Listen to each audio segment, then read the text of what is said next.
Bandung dikenal sebagai kota pelajar. Setiap tahunnya ribuan mahasiswa dari berbagai daerah di Indonesia datang ke kota Bandung untuk menuntut ilmu dan meraih mimpi.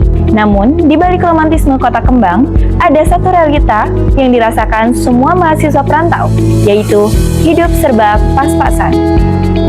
Berdasarkan Badan Pusat Statistik PPS Kota Bandung dan Kemendikbudristek mencatat mahasiswa yang berada di Kota Bandung mencapai lebih dari 300.000 mahasiswa yang tersebar di berbagai perguruan tinggi negeri maupun swasta.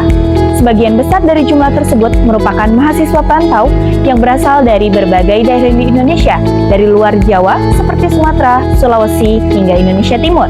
Masalah utama mahasiswa perantau tentu soal biaya hidup. Berdasarkan berbagai survei media lokal hingga data BPS Jawa Barat mencatat pengeluaran mahasiswa di Kota Bandung berkisar antara 2 hingga 3,5 juta rupiah per bulan.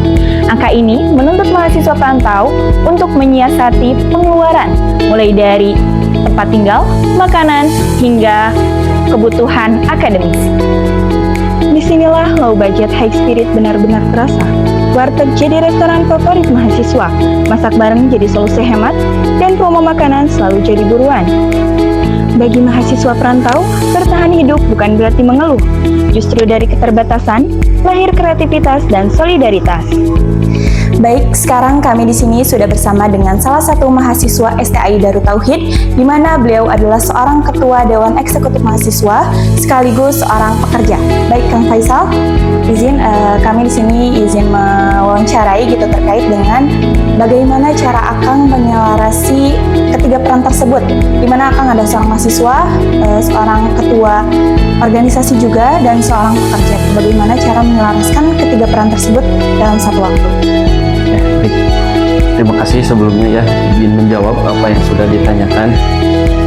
Yang pertama, bagaimana cara menyelaraskan semuanya? Tentunya kita harus punya skala prioritas.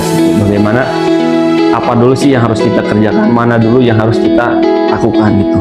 Tentunya saya pertama ke sini memang tujuannya bukan langsung kerja ataupun masuk ke dalam organisasi gitu, tapi tujuan saya pertama ke sini yaitu adalah kuliah. Maka dari tiga peran itu yang pertama difokuskan yaitu pertama tetap kuliah nomor 1 gitu, kuliah nomor 1. Yang selanjutnya tentu di dalam kuliah pun kita tidak cukup hanya dengan belajar di kelas saja gitu. Nah, untuk itu saya gabunglah ke dalam organisasi untuk bisa belajar gitu apa yang tidak saya dapatkan di kelas ataupun di perkuliahan gitu. Ya saya masuklah. Nah, untuk menyeimbangkannya bagaimana? Ya tentunya dengan masuk organisasi ini menurut saya justru bisa lebih memanage waktu dengan baik gitu. Dengan banyaknya kegiatan kita juga bisa mampu untuk membagi kegiatan kita gitu. Itu mungkin yang kedua terkait kuliah dan organisasi. Selanjutnya ada kerja juga. Nah, kerja di sini juga saya tidak memprioritaskan pada nomor 1 gitu, tapi saya sisipkan di bagian nomor 3 gitu. Setelah saya kuliah, lalu saya berorganisasi. Nah, kerja saya ini saya masukkan ke dalam waktu luang saya gitu. Jadi agar apa? Agar waktu luang saya tidak terbuang sia-sia seperti itu. Nah, untuk kenapa sih harus kerja? Kan ada dari orang tua dan yang lain-lain gitu.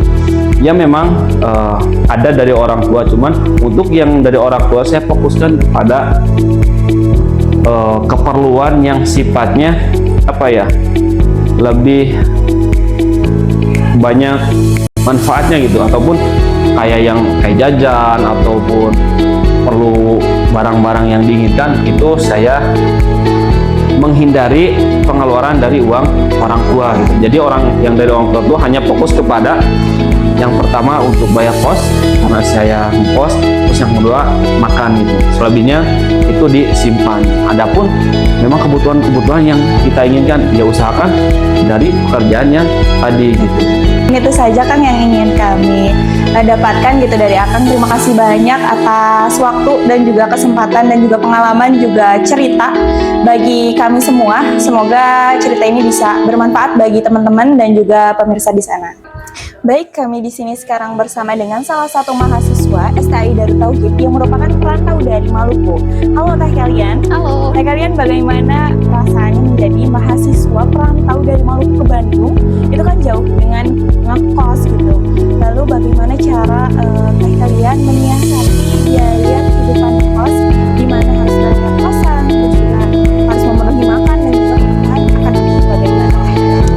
Rasanya sendiri nano-nano ya, campur aduk. Tapi aku sendiri bangga dengan pencapaian aku sejauh ini, bisa sampai ke sini. Aku punya pengalaman yang berharga, datang merantau, nggak tahu apa-apa, nggak punya siapa-siapa di negeri orang gitu. Tapi belajar banyak hal banget yang dapat aku pelajari di sini. Terus terkait cara aku mensiasati biaya hidup di Bandung gitu ya. Pertama, aku prioritaskan dulu, aku misahin dulu bagaimana apa nih hal-hal yang menjadi prioritas dan keinginan. Aku utamain dulu kebutuhan daripada keinginan. Terus setelah kebutuhan udah terpenuhi, baru aku beli, belanja atau memenuhi keinginan aku. Terus kalau misalnya udah di akhir bulan nih, udah kritis banget, terus belum ada transferan dari orang tua, aku siasatinnya dengan cara uang yang masih ada sebisa mungkin aku hemat-hematin.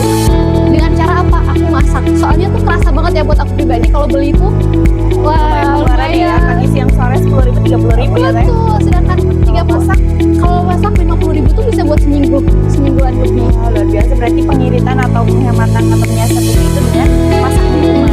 Terima kasih Teh Kalian atas cerita yang Teh Kalian sampaikan terkait dengan bagaimana cara menyiasati biaya hidup di Bandung sebagai mahasiswa perantau. Seperti itu, pemirsa, terima kasih.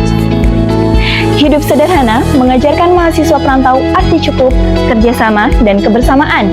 Di balik angka-angka biaya hidup yang tinggi, ada mimpi yang terus diperjuangkan. Low budget bukanlah penghalang untuk mahasiswa berprestasi, karena sejatinya semangat yang tinggi merupakan modal utama mahasiswa perantau untuk bertahan dan melangkah maju. Dari Bandung, kota pejuang para pemuda, inilah kisah mahasiswa Low Budget High Spirit.